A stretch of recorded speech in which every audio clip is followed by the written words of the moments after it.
Welcome to the Library Show.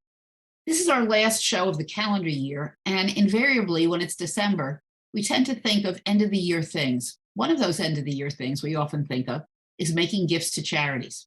Well, Lower Merion Library System is not exactly a charity, but it certainly is eager to get donations from people who realize the excellence of the system and the fact that donations come in handy, whether they're money, whether they're books, and sometimes people give donations in kind, namely their time. The system is very lucky to have a director of development, Jean Jacobson, who just came on board a few years ago and has already made herself felt with her ideas, her enthusiasm, and her energy. Jean, welcome to the Library Show today. Well, Lenore, thank you. It's so nice of you to invite me back. It's always a pleasure to be here. Well, I know you come from a background with fundraising in schools, and libraries are a very interesting, but I think this library system is a particularly interesting place. And I know you kind of, how can I put this, spread out in terms of your interests over the last few years. And that says a lot, not just about you and your interests, but also about what's going on here at Lower Merion. If there are people who are already reaching for their checkbooks at home, maybe you could give us some ideas of how they could contribute to Lower Merion library systems. Great. We can certainly talk about that. Lenore, I wanted to just reflect one moment on something you said. Just to clarify, every tax donation to the libraries and to the Lower Merion Library Foundation is tax deductible. We are all classified. Each library has a 501c3 classification. So any donations to the libraries are tax deductible. The Lower Merion Library Foundation is a 501c3. So it's kind of an interesting public-private partnership in a sense between the library 501c3s and the township. The township is very generous and it funds the facilities, it funds the staff, but the libraries and the Library Foundation basically have to raise the money each year to fund all of the wonderful things that people associate with their library, the books, the films, the digital resources, the programs, all those great things that make the library such a fun, wonderful, inspiring place to go. And each year the libraries contribute about $500,000 Wow. for the collection budget. And that's a critical piece because that money is also drives some of the state matching funds that we get for our services. So it's kind of an interrelated system, but I just wanted to clarify that if you are making a donation to Lower Merion libraries, to an individual library or to the foundation, it is a tax deductible donation. So thank you. I appreciate that. That doesn't necessarily drive everybody's giving, but sometimes that's a consideration. So I wanted to say, we are at the end of the year. This is a critical time of year for many of our libraries because we run on a calendar year, fiscal year. So they're trying to meet their budgets for the year. Many of the libraries have sent out their annual appeals, end of the year appeals. So I'm encouraging people, now that your mailboxes have been cleared of political flyers and boxes, right, and whatever, that you can maybe go back and take a look at a place, where your dollars really will make a difference in terms of the quality of resources available to all of us here in the community. So those annual appeals are going out. The foundation itself generally does one annual appeal, usually a little earlier in the year, where we send the people who are on our list who have given through the foundation our annual report of what's going on in the library system. So those gifts are important. One trend that we've done, and one of the things I've tried to do since I've been on board with the libraries is with the libraries, with their fundraising, most of it's volunteer driven. It's really their boards who are getting the letters together, getting the mailings out, perhaps doing the thank you letters. And so we've had a trend where we have been trying to encourage more online giving, and more people are becoming familiar with that. All of our libraries, you can make a gift to the foundation or through the foundation to a particular library, where you could give directly to the library. So people can go online to the LMLS website, click on the donate button. It'll bring up a page, and there will be links to the foundation, but also links to each of the libraries where you can make a gift online. And all those gifts are secure credit card transactions. And it's a great way to maybe cut down on some of the costs for our libraries related to postage, and because it will automate thank yous, and also cuts the cost for the donor, where you don't have to get an envelope and put a stamp on it and mail it in. And it's much faster, and usually goes, the funds go directly to the charities, to the library's bank account. So Jean, you mentioned the foundation a few times, and maybe you can give our audience an idea of the history of the foundation. It's not everybody knows what it does or why it was established and how long it's been around, because I think that's important to know too. yeah, that's a great question. And the foundation actually goes back, and I'm sorry, I don't know the exact start date. But it has been in existence for, I think, well over 20 years, but it really became most active during the capital campaign, when they ran a large capital campaign to renovate the 6 libraries. And so, the wonderful facilities that you see now came about because of the monies that they raised during that campaign. I think they raised well over $3 million. The costs were higher than that, but there were also state grants, and the township also contributed to that.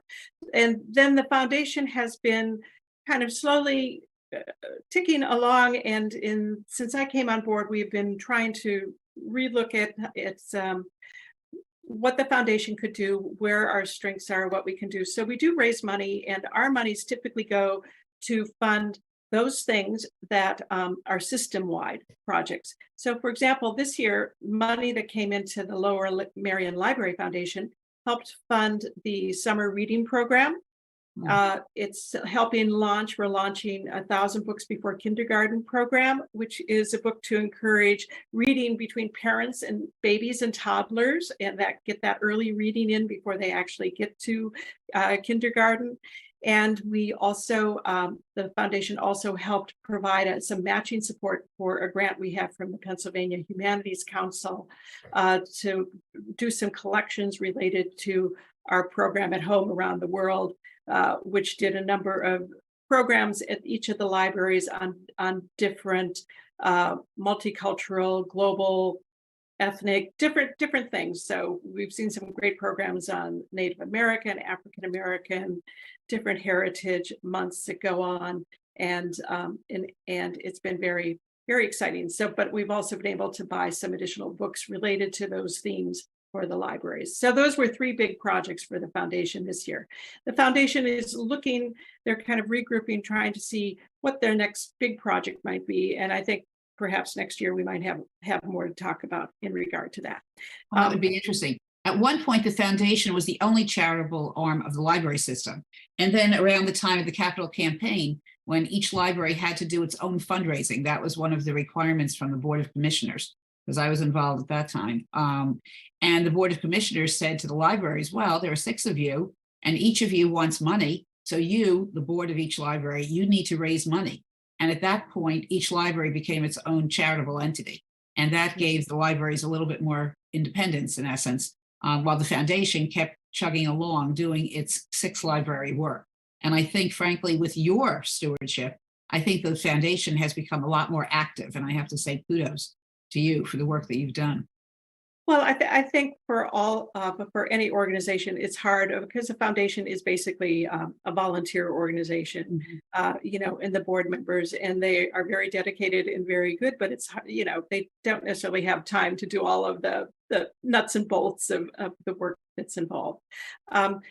But it's exciting. And I just wanted to mention also, this past year has been a great year because the libraries are fully reopened, back to full hours, and many of our libraries have started to re-engage with in-person events, fundraising events, and we had some very nice ones this past year. Ardmore did Stories in the Stacks, the Gladwyne did the Guardhouse event again, and of course Penguin did Appetite for Books. And one of the nice things is that Board of Commissioners and also the library board have passed a new policy which allows for some that the libraries can have alcohol for their own events in a library. So now we can hold some events actually at the libraries, which is nice. So Penwyn and Ardmore actually have their events at their library. It's always nice to bring people back in.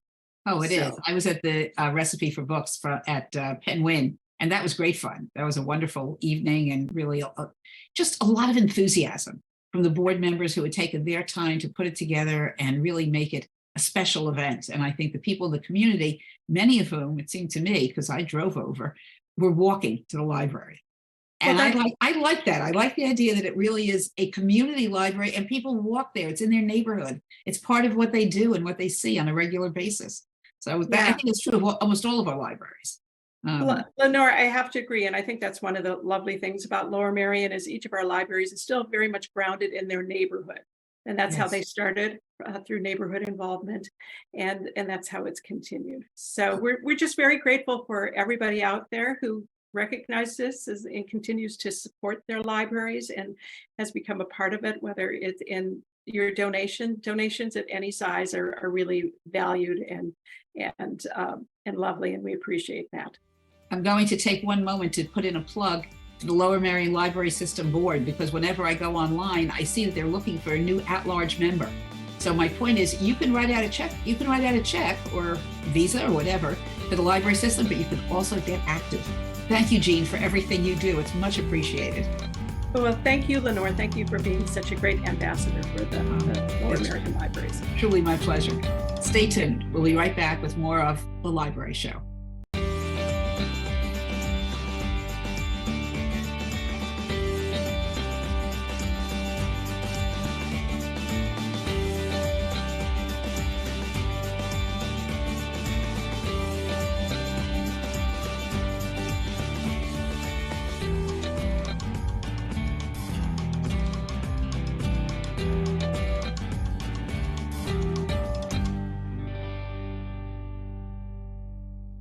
Welcome back to The Library Show. As regular watchers know, I try to have varied programs represented on this show. Sometimes I'll have a children's librarian talking about a children's program. Sometimes it's somebody from the outside who's presenting a program at one of our libraries. I like doing adult programs too, obviously, like to cover the territory. And when I saw that Ruth Anolik, who was familiar to me as a book reviewer, but also a professor of English at Villanova University, was reviewing a book at Gladwyne Library on December 5th, I said, oh, we've got to get her on. Ruth, welcome to The Library Show. Thanks for having me, Lenore. Well, I was particularly taken by the description in the LMLS newsletter, not just the title of the book, which I have to admit was not familiar to me, but that this was, let me get it correctly, climate change fiction and eco-criticism. Tell me, please, what is that? Tell our audience.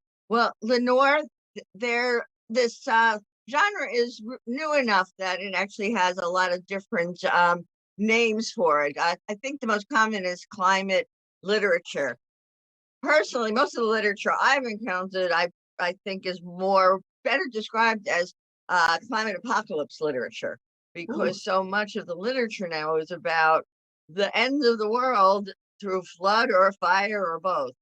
And the book that we're doing is called A Children's Bible. And if I can show it, A Children's Bible by Lydia Millett, who is actually a writer I was not familiar with either before I encountered this book. She's written a lot of other things that I plan to pursue. And she published this recently. It was very well reviewed. So I read it and I was riveted. It's fiction, it's a novel. It's actually very short.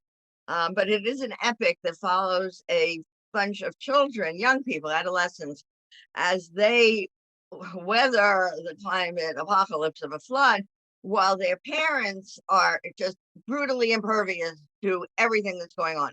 So it's a real critique of the older generation who has gotten children into this position.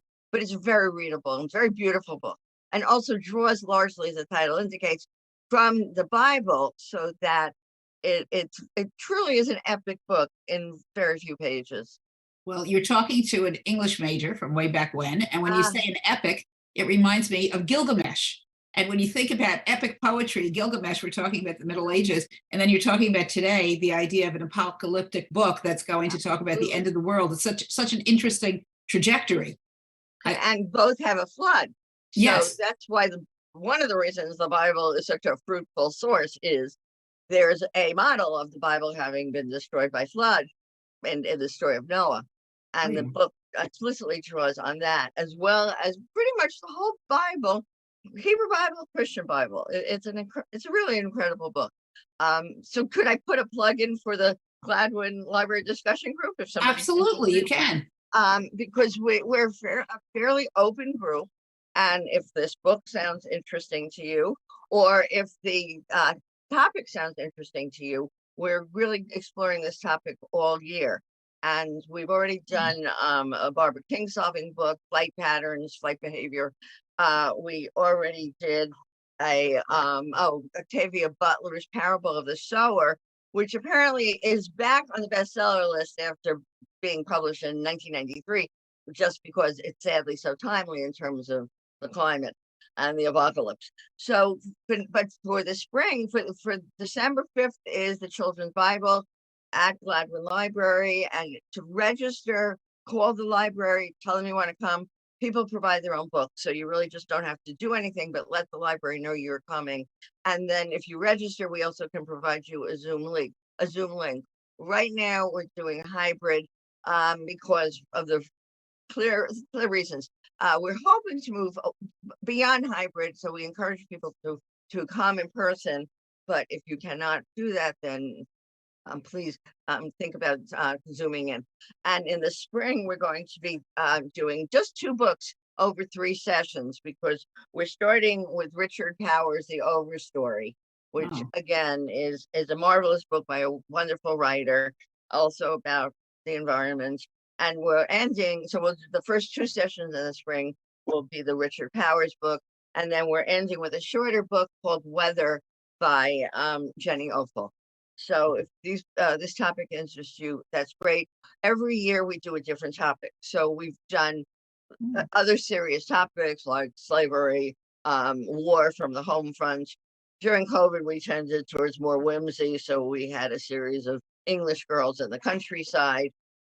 We during the summer, we've done some ambitious text like George Eliot's Middlemarch. So if any of this interests you, meet on Mondays, 6:30, and just call the library.